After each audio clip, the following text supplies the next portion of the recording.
Most exterior cleaning businesses don't fail because they're bad at cleaning. They fail because no one notices them. I think I used to think of content as like a specific channel. I'm going to do organic content to try and grow. But I think nowadays it's just a necessity. I look at it this way. I don't really look at it as like an algorithm is pushing this ad over this ad. I view it as, does your ad resonate with real people, make them feel some sort of way, and help them get to a certain outcome. I look at it as like, if I'm talking to you in person, like I need to show you something to talk to you like that. Welcome back to the Built Local podcast. Today we have a super special guest who has been helping exterior cleaning companies with marketing for over 5 years. He's helped them make over $9 million with Facebook ads. We have the man, the myth, the legend, Gage Lake. How you doing, Gage? Doing fantastic, man. How are you? Doing great. I'm excited to have you on. And before we waste anybody's time, let's dive right in. What is the number one mistake that you're seeing right now exterior cleaning companies make when it comes to their Facebook advertising? A couple things. Content is a big one. I see a lot of exterior cleaning companies that want to run Facebook ads and their content's terrible. Just by what they look like online, they look like everybody else that runs a exterior cleaning business. So that's one thing. I mean, the owner needs to be in the shop. They need to say what they're doing, how they're helping people in the area, and build the story. There's different types of content that attracts different type of clients and builds trust. So I would say that's probably one of the biggest things. I would say the first thing that might come before that though is your offer and your service, making sure that how to actually make the offer. When you get the lead in, you get to the sale point, how do you make it seem desirable? Because you need to know that first, because obviously when you're recording content, you need to say that too. But I think that is a big one too, because if your offer isn't good, your service isn't good, then it's going to be hard for you to want to help people, therefore making it hard to create content. For sure. And it's probably hard to get any sort of attention and stand out, if you're just looking bland. And when you talk about different types of content and stuff, what is something that you see on Facebook or you see online and social media pressure washing companies do for marketing that just kind of makes you cringe to your bones because it's not working and they're wasting money? Yeah, before and after pictures. Oh, wow. Or when old guys get on shots and it takes 50 seconds for them to catch your attention. Mainly those two. Or even just if people have tried to edit a video and it just does not look professional and there's a CapCut ending on it. Yeah.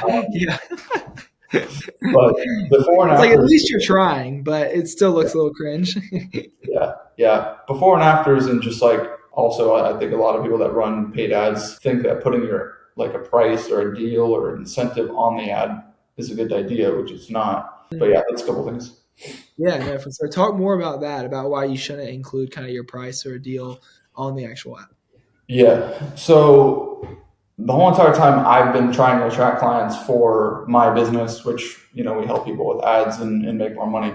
I've never once needed to push a discount ever. And if I ever have, I tried it to test it. It never even did anything. And usually if you run those on your ads, it just brings in cheaper people, to be honest.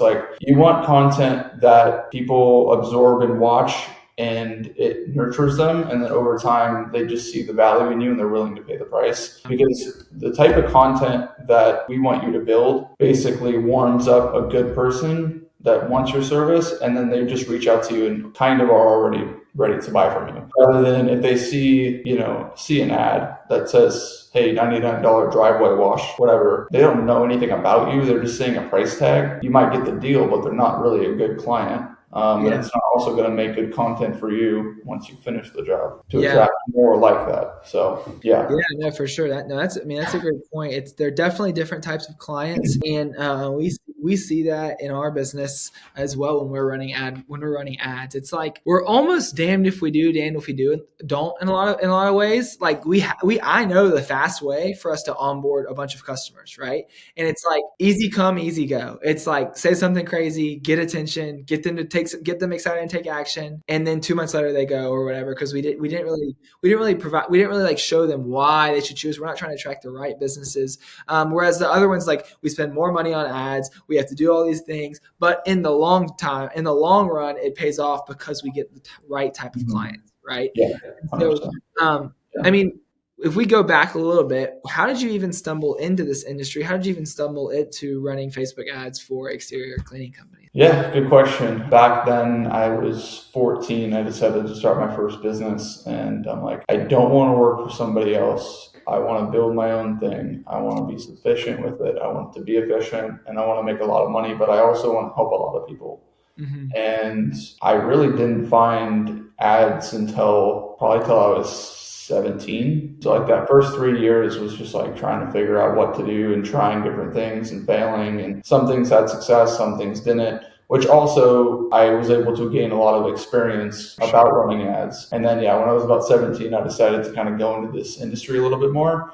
I spent forever trying to cold email people. I didn't know how to build an audience. Now I know how to build an audience. I don't have to do any cold anything. Yeah. People just come to me. And so got my first client for exterior cleaning. They did well, and that kind of just snowball effect. I'm like, at the time, I didn't really even like the pressure washing space. But then as I got into it more, I helped more people. And then that turned into the Christmas light space. It's a snowball effect. And now we're at where we're at today. Real quick, if you're a local business owner and you want to start getting customers from Google, you know how important Google reviews are. Every week, I talk to business owners just like you across hundreds of industries who know reviews matter, but never seem to have the time or the system in place to actually get them. That's exactly why I've spent the last 2 years building Review Harvest. We built it with a non-tech savvy business owner in mind, so anybody can set it up in minutes and start getting reviews today. It automates the process of getting real reviews from your customers, responding to those reviews, and repurposing them across your website and across your social media platforms. It's a set it and forget it software. You can get it all set up in about 10 minutes and you never have to worry about reviews again.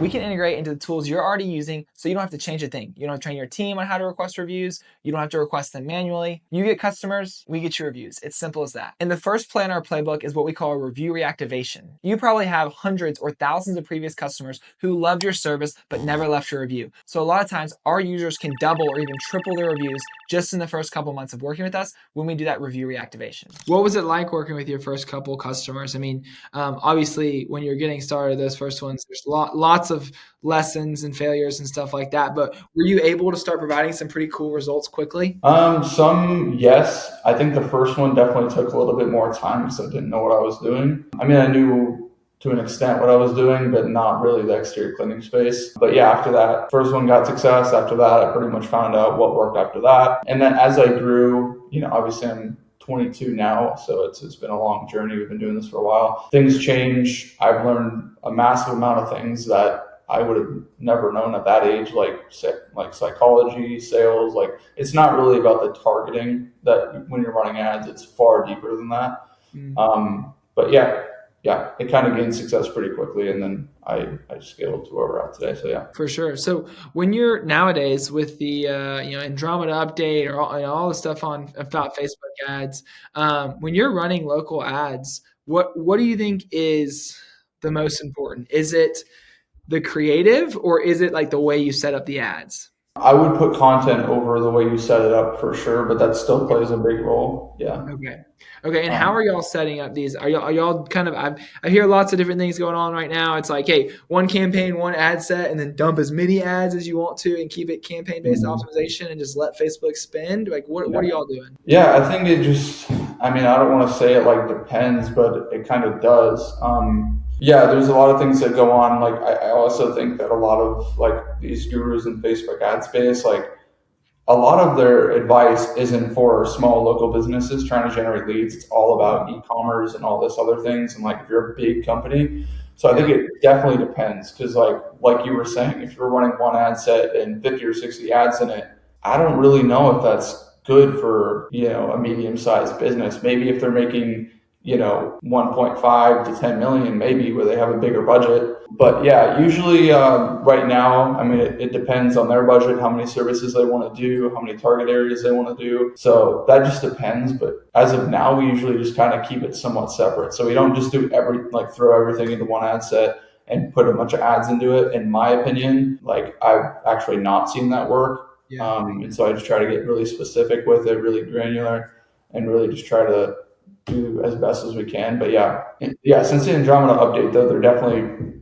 like, you definitely need solid content. So like this year when we're taking on clients, a lot of people are scared to create content. I have to kind of guide them in terms of what they need to do. I'm fine doing that. We've got trainings on that. I hop on calls with clients, but ideally we have clients that have already been creating content and they're somewhat good, and I can just train them on, hey, do this different, do this different. I mean, I look at it this way. I don't really look at it as like an algorithm is pushing this ad over this ad. I view it as, does your ad resonate with real people, make them feel some sort of way, and help them get to a certain outcome? I look at it as like, if I'm talking to you in person, like, I need to show you something to talk to you like that. Maybe that didn't make sense. Yeah, no, I get what you're saying. Yeah, I look at it as like, I'm showing this ad to a real human, and like, how are they going to think through it? I'm not really looking at it like, I'm going to give this ad to Facebook and let them do it. There's so many times where like people say on Facebook, with Facebook ads, like, listen to Facebook metrics, listen to the AI, do the advice that Facebook gives you. But like, since I've been running this, I haven't listened to a thing that Facebook has said. And my clients are getting awesome results, When you say you haven't listened to a thing that Facebook said, what does that mean? Does that mean that you're not like following the trends or whatever? Or Yeah, so I mean, there's a couple things that you can kind of set up when you're running ads. For example, everybody kind of knows the detailed targeting expansion. It's automatically selected. People usually say to turn that off, but Facebook says to keep it on. Like, that's just one example. There's also one example, like with their new AI video and photo creative edits. So like when you're building the ad, there's a couple things that say like expand image. So we've had a couple clients where like we're running a selfie photo and it just like zooms in so close to their face. And that was one of the new features that we didn't know of, and it just automatically did that. That's something that those are just two examples, but there's when it's basically just like, you're basically saying like, hey, it's not always best to do what Facebook's recommending in their ad platform. I mean, if it was that easy, I think anybody could just run their own ads, but it's a lot deeper than that, and you need to know really what you're doing, because I mean, there's a lot of things on Facebook that people do that don't really help. Yeah, and I'm kind of back and forth with this, but I saw a video that you were talking about. I forget what video it was about, but you were talking about the Andromeda update or whatever. Now people are saying push a bunch of ads in one ad set and just let Facebook spend. I agree with that, and I also kind of disagree with that, and it kind of just depends case by client. I don't think that there's a really proven way. I think there's more deeper things that need to go on with it, such as like your content, how that actually speaks to the client.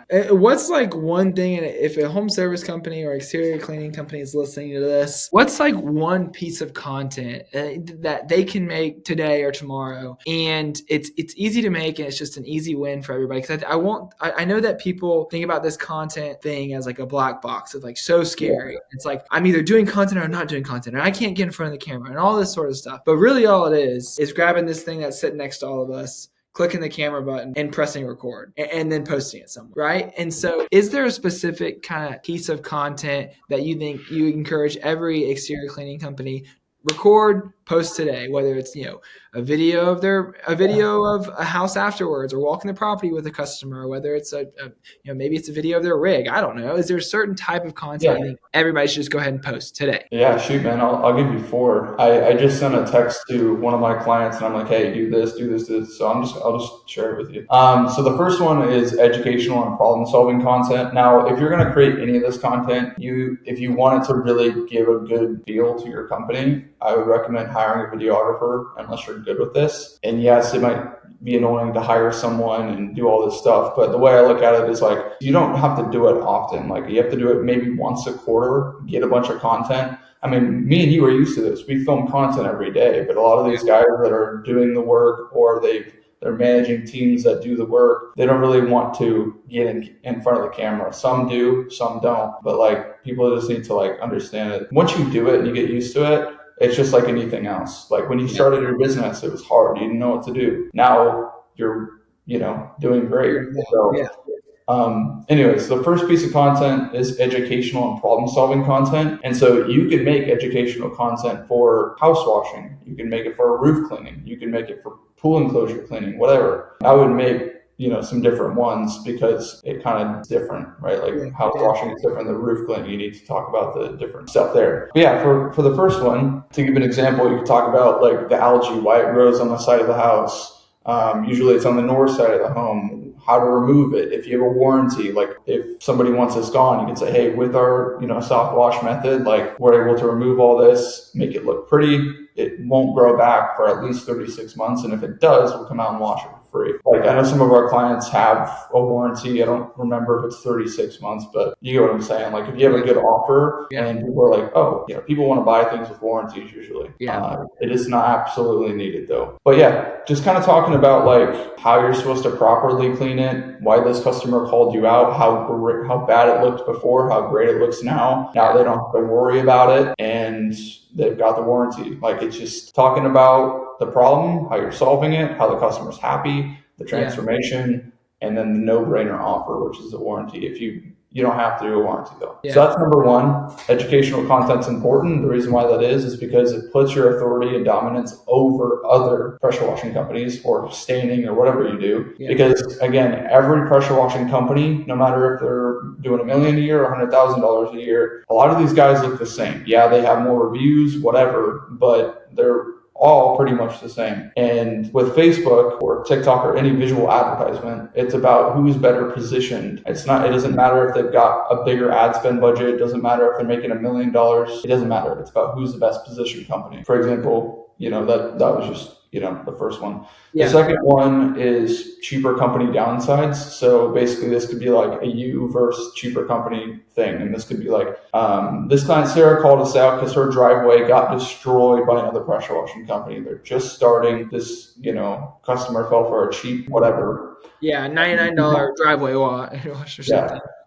Yeah, and then, you could say she called us out because she saw all the good reviews. She saw all the amazing content of us working out in the community, and she knew that we were the ones to get the job done right. So we came out here and fixed it for her. If you guys are looking for exterior cleaning, do not go with a cheaper company. Don't take the risk. Invest in your home.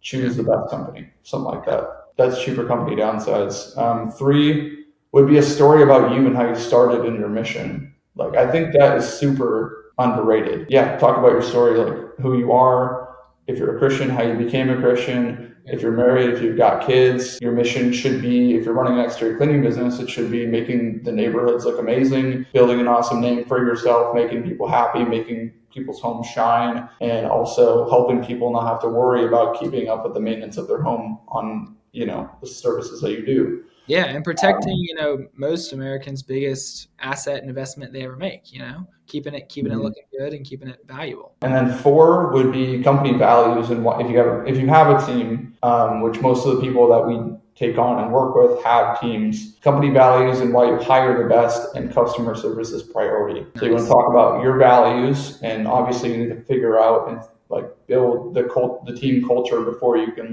think of how you should make this. Yeah, customer service is a priority. So you need to obviously state how many reviews you've got, all that stuff. And if clients work with us, we have a ton of examples. So we have trainings on what people should say, how the content should look. We edit actually every piece of content that a client sends us that we use for ads. So all they need to do is just get the raw stuff. We'll put it together, we'll make it look pretty, and we'll get you leads with it. Yeah, we also have a ton of examples in our trainings of hey, here's a good example to watch to give you a visual on how to make something like this. So, yeah, no, that's huge. I know I love all those. I agree with what you're saying about, kind of your story, why you started the company. I think nowadays more than ever, these homeowners and they want to work with local businesses, right? They want to work with kind of somebody that they're friends with, somebody you go to church with, somebody, something that just has a little bit of personality and a human behind it, right? And especially I think as these private equity companies scoop up other home service businesses and try and buy as many as possible, they're losing any sort of personality, right? It's just hey, we're just this massive company who does XYZ service, and so use that to your advantage. I talked to somebody last week on the podcast, who's a dry event cleaning company, their number one performing ad has nothing to do with dry events. It's just a family photo. It's just a family photo with him in like a popular area in their location, in like where they live. And it's his number one performing ad, because it shows the personality, it shows the people, just the realness behind the brand, which I think it can become lost nowadays. Hey, real quick, before we get back to the video, if you're a local business owner and you're serious about getting more customers from Google, I want to invite you to our free school community linked down below. Inside, you'll get weekly coaching calls where I can personally help you one-on-one so you're never stuck wondering what to do next to get more customers. Once you join, we'll give you a custom-built ranking report to show you exactly how you're ranking against your competitors, and then we'll even show you the next couple things you can do to start ranking higher. We do all of these reports manually to make sure they're done right. You'll get our 50,000 Google review script, the same script we've used to help hundreds of businesses get over 50,000 reviews, showing you what to say, when to request a review, how to follow up, and get that review without being annoying or awkward. And you'll even get a step-by-step checklist on how to optimize your Google Business profile to make sure you're ranking at the top of Google. Sometimes you're making a few tweaks on that Google Business profile can be the difference between never showing up on Google and dominating your area. All in all, you'll get access to a community of business owners and experts trying to grow their business just like you. It's a safe space to ask questions and get more tailored one-on-one advice. It's 100% free. I don't have a coaching program or a course to sell you. Just click the link down below, join the community. We'd love to see you inside. One thing too is like, I made a post on Facebook the other day. I was like, the trust with people is a lot harder to achieve nowadays. And so like, people really need to see a lot about you before they trust you. And so if you know that saying of like, people need to see you like 6 to 8 times or something like that before they feel comfortable enough to become a lead or buy from you. In my mind, that's like, yes, that makes sense, but also they need to see different sides of you within those 6 to 8 times. So, and we've studied this too for how we attract clients too, for people to come work with us. But like, they need to know, your story. They need to see who you are as a real person, why you started this, your mission. They also need to see why you're better than other competitors, which is the educational authoritative building, problem solving content with it, which is case study content of like how you actually help somebody. Those are just, a couple different ones. But like, if they see all of those within that 6 to 8 time period and they see multiple ads based off that, like, they're already going to trust you. That's why like anybody that comes to me, they usually watch all my content on YouTube. They usually see all my posts. I don't really have to sell them. They just get on the call and I see if I can help. And then I'm like, hey, here's the price. Let's do it. And they're like, okay, let's do it. Yeah. And that's the clients you want. Now, you're not always going to get that with ads, but like, you can get closer to it than if you didn't have any of that. For sure. And I think like the thing with content nowadays is I was thinking about this probably about a year or 2 years ago. And I was like, all right, am I going to go all in on creating content, organic content to grow my business? Or am I going to go all in on ads? Like, what am I going to go all in on? And then I kind of just like stumbled across the fact that like, no matter what channel I decide to acquire customers on, this goes for me, this goes for local businesses, like content is going to matter. Content is going to matter and it's going to be needed. Whether I'm running ads and they go check out my organic stuff, whether I'm doing cold outreach and they go check out my page, whatever I'm doing, they're going to go check out my content. And so I think I used to think of content as like a specific channel. I'm going to do organic content to try and grow.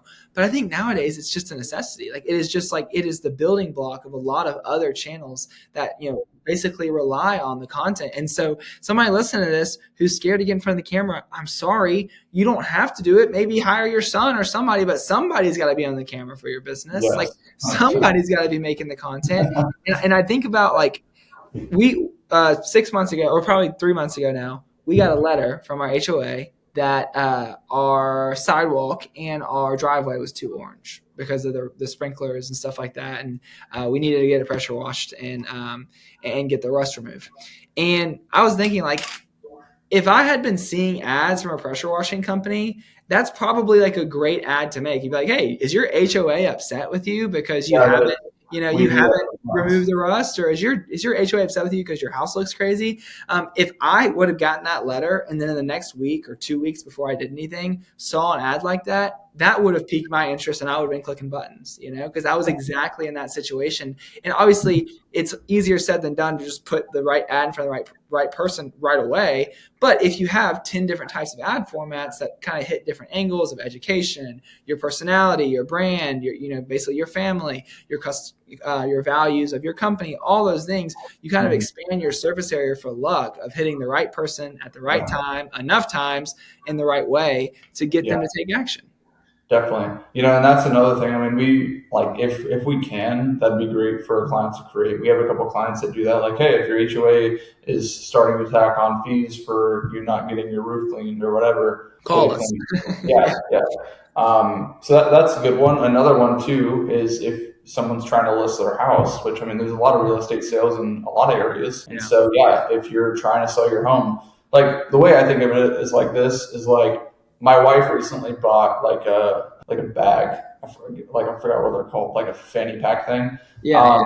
And it's funny because she went to work the other day and multiple other people had the same thing. They were asking around, I think, or whatever. And she's like, oh, yeah, I saw a TikTok ad on this. But the way I see it is like this bag could be sold to anybody. Like it could be sold to me because I want to carry my gun in it. Yeah. It could be sold to, a mom that needs to keep diapers and little, easy food pouch things for their kid. Yeah. It could be multiple things, but the same product. It's just how you're positioning it to attract a different audience. So yeah, this is why I say it's a lot deeper than let me just, push a couple buttons on a Facebook ad. It's really takes some mind to figure out this stuff. So yeah. Yeah, no, and I think like you said, it's just positioning it. It's like if you want to go after a particular neighborhood that has really nice houses in it and big houses and big driveways and all that sort of stuff, see if you can start filming all your ads in that neighborhood somehow. It's like if you're filming your ads in a trailer park, that's probably going to turn away some of those people that are living in the $1 million, $2 million, $3 million plus homes. And so doing a couple of things to basically position yourself and put yourself around the customers that you're going to attract. It's like for us, when we for example, if you were to run an ad where you're wearing pressure washing gear, you know how all the pressure washers have like the big logo and the long sleeve or whatever. If you were to run an ad where you were doing that and on the back of your truck or your rig with your sprayer and all your stuff in the trailer, like that ad would probably get the attention of a lot of pressure washers. Or if you were targeting plumbers and you were sitting under a toilet with all the stuff on and all the tools, I'm sorry, I'm not a plumber, but that's going to pique the attention of plumbers. Same thing if you're a pressure washer or doing lights and you're targeting rich people. Like look like you're targeting rich people. So yeah, no, that's really good stuff. Yeah, well, what do you think? What do you see for 2026, 2027? Like, how do you see the marketing for exterior cleaning companies evolving over the next couple of years? I think like the way that Facebook is going, I'll touch on the exterior cleaning thing too, but I think the way Facebook is going as of now, like everything's being pushed to like run more efficiently with AI and work on its own. Yeah, kind of back to what I was saying, like content is just super important. I mean, like it is a necessity, like you said, like in my mind, I shouldn't even be running a business unless I'm willing to commit to creating content. Like obviously technically you don't need to, but like in my mind I want to like really succeed, and so that's why I have to think that way. I don't know if that really answered your question or not. No, yeah, I mean about Facebook, and then what about exterior cleaning and marketing for that over the next couple of years and how it might change? The pressure washing space is definitely unique. It's definitely been like growing a lot for sure. Which means like the good thing about it is a lot of people don't know about exterior cleaning. They don't know about soft washing. They don't know about roof cleaning, like just normal everyday people. So like more people getting into this space, I think also is just going to push more people to try to become better their offers, better their business, also be able to educate a lot of the consumers on like what actually is going on. Because like people in my area, like there's houses that are dirty that people are like, I don't know, I need new siding. I'm like, no, you don't. You need a soft wash. But like nobody knows that. So I don't know. I think like as it grows, like more people just get educated. Same thing goes right now with the poop scooping, the pet waste removal industry. Like we work with a lot of people in the pet waste removal industry, and the industry is just blowing up. I mean, because of some really awesome creators on YouTube and stuff like that who have cool communities around helping other people start their own poop scooping business. But like the industry is exploding, and to some people it's really concerning who have been in it for a while. But I think the smart ones realize that, okay, a lot of people are going to get into this industry. A lot of people are going to spend money on advertising and marketing and road signs and wrapping their trucks and all this stuff. And what they're going to do is that most of America doesn't know poop scooping exists. Most of America doesn't know that's an option. And so all these businesses starting up trying to start a pet waste removal company, they're going to spend a bunch of money on marketing to make all these homeowners aware that, and pet owners that aware that this is even an option. It's even a service. And then what's going to happen is naturally, the winter's going to come. People are going to realize that business is hard and people are going to quit. And then you, who's been around for a while, who weathered the storm, you're going to be sitting pretty because now you're in the same exact market, but instead of only 10,000 people in your area knowing poop scooping is a service, now 100,000 are going to know poop scooping is a service. And so you're going to be able to grow, and scale your business from there. And so I think the same exact thing with pressure washing, like you're saying, like down here in Florida, we got some wet, humid climates. So we're definitely familiar with pressure washing, but I can see it all across the world, all across America. It's not the case. There's still a huge untapped market in some states, and it's not always best to run paid ads in those. Like if someone were to run ads in the states that we really don't work with anybody in is like Iowa, Minnesota, South Dakota, North Dakota, and like a lot of the West Coast. Yeah. Like unless you're in, it's like if we look at a map, like all of our clients are like, if you drew it online, it's on the East Coast side. Yeah. Well, and I think, what would you say to somebody who is starting their pressure washing or exterior cleaning company and they're kind of struggling? What's a little piece of advice, besides obviously going and finding you on Facebook and reaching out? What's a little piece of advice you'd have for them to encourage them to continue to try and grow and keep sticking through it? Yeah, good question. I think it starts with fundamentals. I mean, people need to not go out and always buy the new equipment. Be minimal with it. Like get what you need and don't get anything more if you're just starting.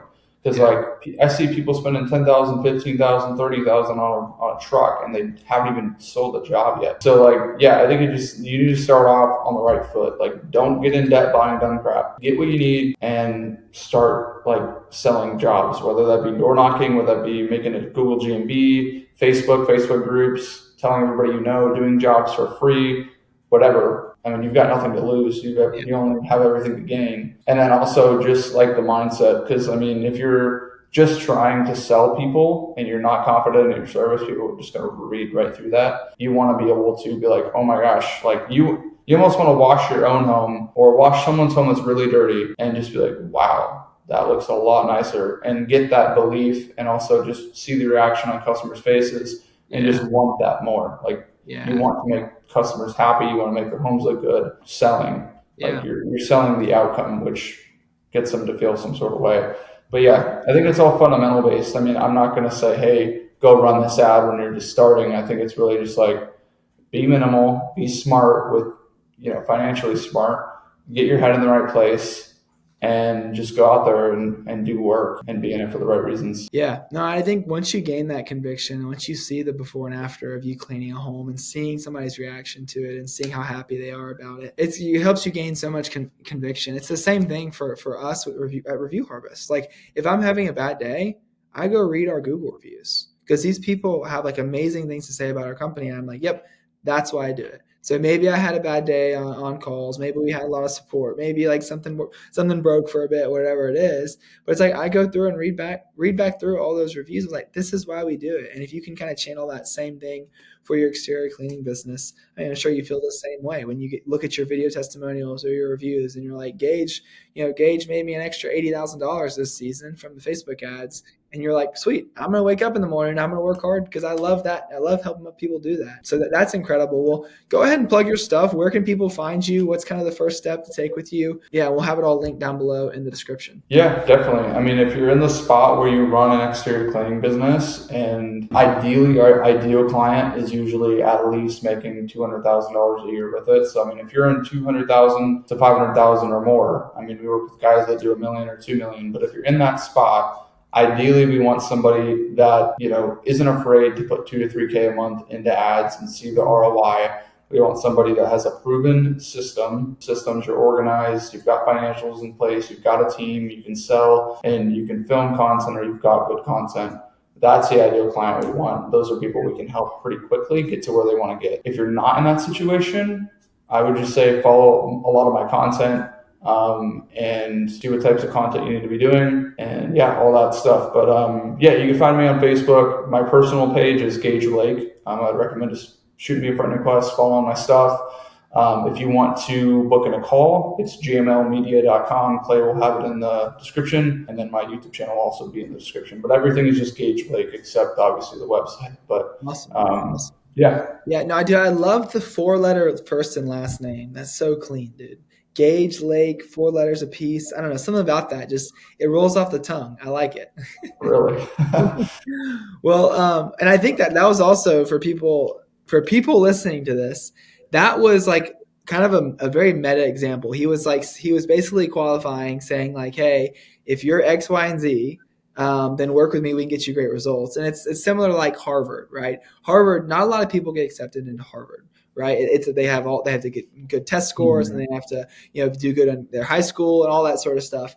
But then you wonder on the back end why Harvard has all these like billionaires, or Harvard has all these super successful people. It's like, well, Harvard filtered them on the front end because they only wanted the good people. And so go look at Gage's results. There's a reason Gage gets amazing results for his clients. It's because he's like, hey, we're going to make sure we're going to work with the right customers. Same way we just talked about with exterior cleaning, right? You don't want to target the people that are going after the, $49 driveway wash, like you want to find those better clients. So that was kind of a meta example there that I want to touch on, but this was awesome. We'll have all your stuff linked down below in the description. And Gage, have a great rest of your Friday.